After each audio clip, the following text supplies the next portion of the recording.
At tea dinner, my mom smiled and said, "We're passing the cottage his parents gave you over to your sister." My sister laughed and added, "Relax, tease just a cottage." My groom just looked at him and said. At dinner in front of everyone, my mom lifted her glass, smiled at me and announced, "We're passing the cottage his parents gave you over to your sister." The kind of line that slices through a room without raising its volume. Chloe laughed, tossing out "Relax. It's just a cottage," like she was doing me a favor. Guests froze. My groom didn't. He watched her with a look I'd never seen before. People say families fall apart in private. They're wrong. Mine began to unravel right there. Between the clinking glasses and the sentence, my groom was about to say next, "My name is Lucy, and I grew up in a family where love was measured by how much you could give without breaking." From the outside, we looked polished holiday photos lined perfectly on the mantel, matching outfits for every Thanksgiving. My mother, Evelyn's voice, always smooth and confident as she told friends how blessed we were. But inside, there was a current you learned to navigate early. A quiet rulebook no one wrote, but everyone followed. Chloe shines, Lucy manages. I was the child who learned to make myself small so the family machine ran smoothly. When we were little, Chloe always wanted the bigger bedroom because my friends will come over more. Evelyn agreed immediately. Dad Thomas nodded. I didn't argue. I helped her move into the room that smelled like fresh paint while I took the one with the humming vent and the view of the back fence. They said I was strong, responsible, mature, words that sounded like compliments until I realized they really meant you won't fight back. That dynamic didn't dissolve as we became adults. It sharpened. Chloe drifted from job to job, relationship to relationship, always certain someone would catch her, and someone always did. Usually me. I loaned her money. She never repaid. I covered bills. She forgot. I listened to her cry over choices she made, then watched her walk away when I needed even an ounce of the support I'd given. Still, I tried to keep the peace. That's what families do, right? That's what daughters with strong shoulders do. But things shifted when I met Evelyn. Evelyn saw me, not the version of me my mother preferred, the polite, reliable daughter, who absorbed shock after shock without complaint, but the real me. He asked about my job, my projects, my dreams, and he listened like my answers mattered. For the first time, I felt like someone wasn't expecting me to hold up in a minute. When his parents, the Hales, gifted us the cottage as a wedding present, a small white house tucked on a quiet street in Seattle, it felt like the first foundation I'd ever been handed, instead of forced to build alone. It wasn't just a place to live. It was safety, independence, our beginning. And maybe that's why my mother couldn't stand it. In the weeks leading up to the rehearsal dinner, she grew, interested, too interested, asking questions about the cottage, whether it would stay in the family, whether Chloe would have access to it during a transitional phase. I ignored the unease curling in my stomach. I wanted to believe she was curious, not calculating. But deep down, I knew my mother. Evelyn never touched anything without a plan. And when she saw something she wanted, especially something meant for me, she had a way of reaching for it with a smile so warm you didn't notice the cold behind it. Still, nothing prepared me for the moment at the dinner table when she stood, lifted her glass, and took something that wasn't hers to take. The rehearsal dinner was supposed to feel like a celebration, but from the moment I walked into the ballroom, something felt tilted. Like the floor was level, but the room wasn't.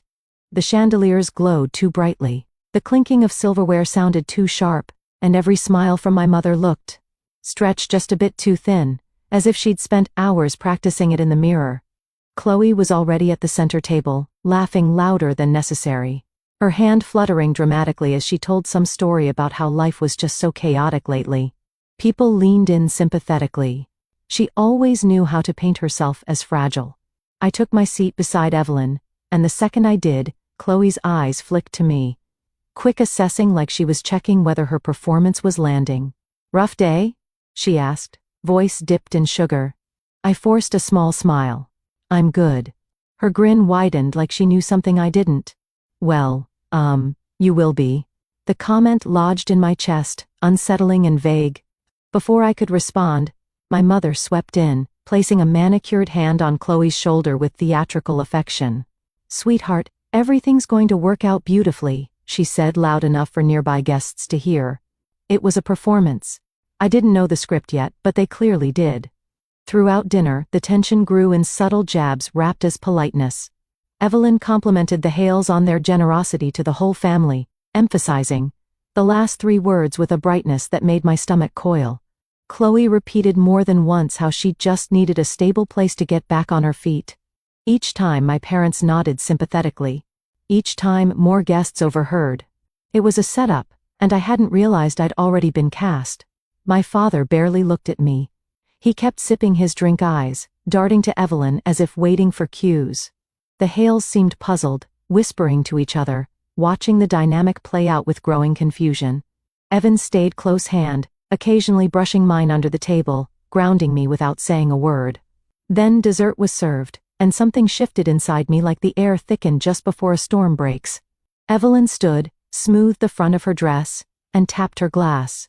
That smile, the one that never reached her eyes, twisted up her face as she began her little speech.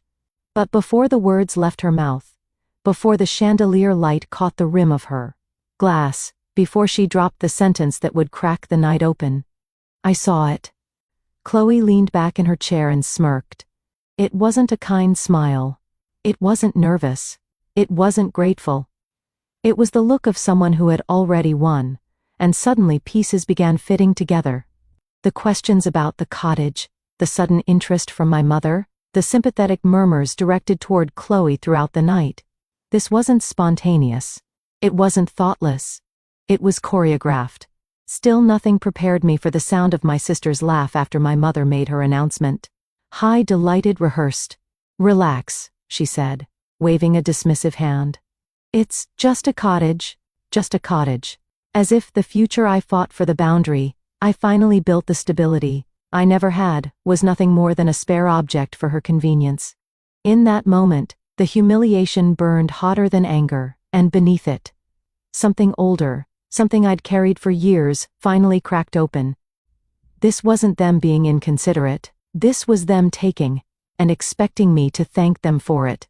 The applause after my mother's announcement faded, but the ringing in my ears didn't. It felt like the room had tilted sharply, like all the air gathered in one corner and left me standing in a vacuum. People whispered, eyes darting between Chloe and me, gauging my reaction like it was part of the entertainment. I didn't say anything. And that silence, the same silence they'd mistaken as obedience my whole life, spread across the table like a calm surface, hiding a deep current. Evan leaned in, voice low. Lucy, look at me. I did. His expression wasn't shocked. It was steady, deliberate, the look of someone who had been waiting to see whether I wanted to run or fight. You don't owe them a scene, he whispered. You owe yourself the truth. That landed somewhere deep. My mother took my silence as permission and kept talking, describing Chloe's transition period and how family supports family. Chloe nodded along, playing her part perfectly, innocent, overwhelmed, oh so grateful for this sudden twist of generosity. She even dabbed the corner of her eyes, pretending to get emotional. I excused myself before I suffocated. The hallway outside the ballroom was dimmer, cooler. My hands shook as I pressed them against the wall, grounding myself. After a moment, Evan joined me. He didn't touch me. He waited, giving me space to choose. When I finally spoke, my voice came out thin. They planned this. He nodded once. No hesitation. I know. And then, almost on cue, my phone buzzed. Normally I would have ignored it, but something made me look. Maybe instinct. Maybe 30 years of knowing how my family moved when they wanted something. It was a preview of a group message, a thread I didn't recognize at first. Then, my stomach dropped. I remembered I had been added months ago for an event. I'd never muted the thread. The preview showed just a fragment, Evelyn's name at the top. Make sure she feels guilty tonight. My breath stalled. I opened the messages. What waited inside felt like stepping into a room and realizing the lights were off because someone didn't want you to see what was happening. There were instructions. Actual instructions. Lines from Evelyn telling Chloe what tone to use, when to laugh, when to pretend to be overwhelmed, how to sway the guests. Notes about painting the cottage as a community family asset, wording designed to manipulate the Hales' kindness. And the clearest sentence in the entire thread, Lucy won't refuse in public. She never does. The words hit harder than the announcement itself. Not because they were cruel, but because they were true. Or they had been. Evan exhaled beside me, seeing the screen. So this wasn't thoughtless, he murmured. It was deliberate. My throat tightened. They think I'm still that girl. He looked at me, then eyes sharp with a quiet fire. Then show them you're not. For a long moment I didn't speak. I let the weight of the messages settle, not as chains but as clarity. The humiliation, the setup, the entitlement, none of it was accidental. They had built a script, expected me to follow it, and believed I'd fall in line the way I always had. But something inside me had shifted the moment I saw Chloe smirk. By the time we walked back toward the ballroom, my steps were steady. My breathing calm. I wasn't walking into a trap anymore. I was walking toward the truth. When we stepped back into the ballroom, the atmosphere had shifted. Conversations were flatter glances, sharper, the kind of hush that forms when people sense something is about to happen, but don't know what. Evelyn was mid-sentence, still riding the high of her announcement, Chloe at her side, glowing with practiced gratitude. They didn't see us re-enter, didn't notice the resolve that had carved itself into my posture, but Evan did. He squeezed my hand once, not to steady me, but to anchor the moment. I returned to my seat with quiet precision. My mother looked over, a flicker of annoyance, crossing her face at my disappearance, but she brightened quickly, voice sickeningly sweet. Lucy, honey, are you all right? Your sister is overwhelmed with gratitude. This is such a beautiful family moment. Family moment. The words soured on my tongue. I set my phone on the table, not hidden, not displayed, just present. A quiet threat they hadn't recognized yet. Chloe leaned forward, eyes glistening with faux sincerity. I mean it, Lucy. This cottage will change everything for me. I don't know what I'd do without you. She said it like she was reading from a script, which technically she was. My groom just looked at her and said, this time Evan didn't wait for a cue. His chair scraped softly as he straightened. Actually, Lucy and I need to clarify something. Right now, Evelyn froze mid-smile. There's nothing to clarify, dear. There is, he said. A lot, actually. The firmness in his voice rippled across the table. Guests shifted, sensing heat beneath the surface. My father frowned, already uncomfortable, already preparing to side with whichever version of the story made his life easiest. I lifted my chin. Mom, Chloe. The cottage isn't available. Chloe's brows shot up. What are you talking about? You just heard Mom. It's a done deal. No, I said calmly. It isn't. Evelyn narrowed her eyes, her posture sharpening. Lucy, don't embarrass yourself or us. The decision has been made. By who? I asked softly. Because it wasn't me. Her lips pinched. It doesn't need to be you. We're your family. We decide things together. That was the moment the room shifted, not loudly, but decisively. A collective lean in, a crack in the mask Evelyn wore. I reached for my phone, tapped the screen, and slid it slightly toward her. Before you decided, you might have wanted to check the terms of the trust agreement Mr. and Mrs. Hale placed the cottage under. Mrs. Hale's eyebrows lifted. Mr. Hale folded his napkin deliberately, watching Evelyn with cool, assessing eyes. They hadn't been informed of any passing down. The property, I continued, cannot be cohabited, lent, or assigned to any non-spousal individual. It's protected as a foundational asset for our marriage. Violating that clause would trigger reversion. Evelyn blinked once, twice. The smile dropped. You're making this up. I read the agreement. I replied, voice steady. Every word. A ripple of murmurs fluttered across the room. My father bristled.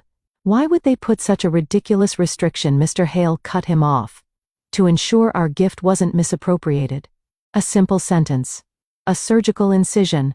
Evelyn paled. Chloe, however, wasn't finished with her performance. She inhaled sharply, summoning tears. I can't believe you do this, she whispered, in front of everyone. You're humiliating me. You humiliated yourself, I said quietly, the moment you agreed to follow Mom's plan. Her tearful expression faltered. Evelyn's eyes snapped toward her. What plan? Ah, here we were. I tapped my phone again and opened the group messages, the ones I'd been accidentally left in months ago. The ones detailing exactly how they intended to push me. Corner. me shame me into compliance. Gasps floated across the table as I began reading aloud. Make sure she feels guilty tonight. Cry, if you need to. People should see you as vulnerable. She won't refuse in public. She never does. We need to frame the cottage as a family asset she'll fold if others agree. Each sentence landed like a stone in a still pond. No one breathed. Even the waitstaff froze. Chloe's tears dried instantly, her face draining of color. Lucy, stop, this is out of context. Do you want me to read the rest? I asked. She had no answer. Then Evelyn lunged for dignity, for control. This is absurd. You invaded our private messages. You sent them to me, I said simply. You didn't remove me from the thread. A few guests choked back, shocked laughs. Evelyn seethed, glancing around desperately for an ally. There were none. Mr. Hale stood slowly. Evelyn, this was deceitful. You manipulated our gift and attempted to coerce your daughter into surrendering something that wasn't yours. Evelyn's voice cracked. I was trying to help Chloe. She needs stability. So does Lucy, Mrs. Hale said gently but firmly. And she doesn't exploit people to get it. Evelyn's hand found mine under the table. Lucy, you don't owe them anything, he murmured. My mother's composure finally shattered. This is what you want, she hissed. To make your own mother look like a villain on the eve of your wedding? I didn't make you look like anything, I said. I just stopped protecting the image you wanted everyone to believe. A single sentence, but it broke something in her. Her breath quickened, her hands trembled. You're ungrateful, she spat.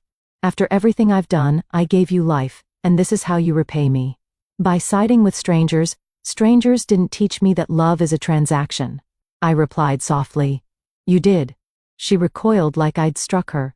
Chloe's whisper cracked. So the cottage, it's gone. It was never yours, Evan said. And it never will be.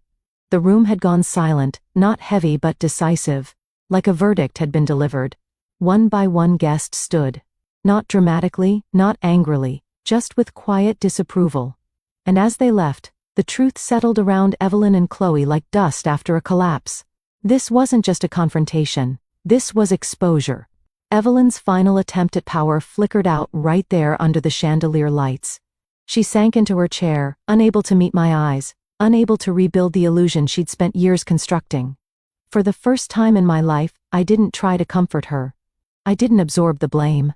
I didn't manage the emotions filling the room. I simply stood Evan beside me and walked away.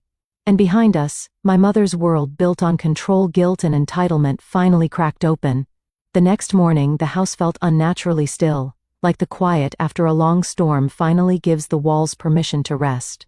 Sunlight slipped through the blinds in soft strips, landing on the floorboards of the living room where I stood barefoot, holding a mug Evan had made for me. It tasted different. Calmer. Reel by 10, a locksmith arrived. I watched the old keys drop into my palm, metal pieces that had once meant family. Now nothing more than artifacts of a past I no longer owed myself to carry. When he handed me the new set, something inside me settled. A door wasn't just changed. A cycle was. After he left, I blocked my mother's number. Then my father's. Then Chloe's. Not with anger, not with satisfaction. Just certainty, like crossing off an account that had been overdrawn for years. I forwarded the messages in a brief summary to the Hale family's attorney, exactly as they'd asked.